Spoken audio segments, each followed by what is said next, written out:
page, and I'm Susan Cobb, a safety and security representative here at the Kokomo-Howard County Public Libraries. And today I'm going to be reading to you from The Door at the End of the World by Caroline Carlson.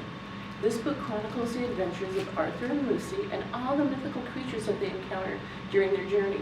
Some are helpful, some are not. Some want to eat them, and most of them don't want to see them succeed. So let's find out what's going on right now. The threat wasn't any bigger than my fist, but it was hungry and it was fast. It rolled across the floor, blocking our path to the door, and I clambered onto the desk. "This isn't West," I said. "What is that thing doing here?" The threat seemed to hear me. He paused for a moment. It munched the floorboards around me, making a noise like a chorus of saws. It blinked, its black, small eyes. Then it zoomed forward in a cloud of sawdust, heading straight for us. Arthur climbed onto the desk, and I stepped aside as well to make room for him. "Speaking of double-edged Western defense rays," he called, "do you happen to have one?" "Of course not," I shouted. The threat had sunk its teeth into the bottom of the desk and was starting to gnaw through the solid oak. At the rate it was going, we'd be dumped straight into its path in a matter of seconds. We couldn't even send the bees for help. They'd flown up to the traveler's wing to thaw out after the snowstorms. What are we going to do? "Maybe I can leap over the desk."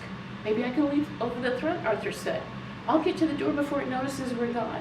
He bent his knees, ready to jump. "Wait! We'll try this first and see what happens," I said.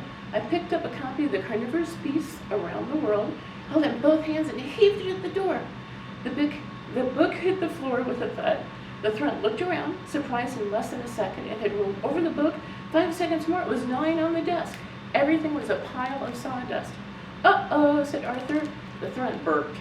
The desk began rocking under our feet. Arthur wobbled, and I grabbed his arm.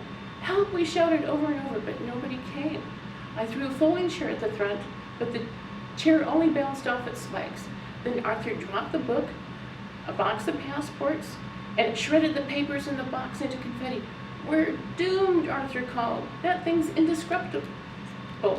The battered old desk was sitting dangerously to one side. I'd had to brace my knee to keep from sliding to the floor. Arthur lay down on his stomach, grabbing the edge of the desk so tightly his knuckles went pale. One of his feet dangled a few inches above the threat's mouth. One of his feet dangled on the other side of the desk. I couldn't sprint half as quickly as the threat could move. What would it feel like, I thought in a panic, to be eaten from the toes up?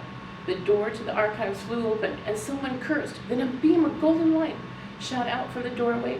There was a loud sizzling noise, and the thistleback threat split neatly into two. What do you think happens next? The best way to find out would be to come down to the library, check out a copy of The Door at the End of the World, find a nice place to sit back and relax, and then turn the page.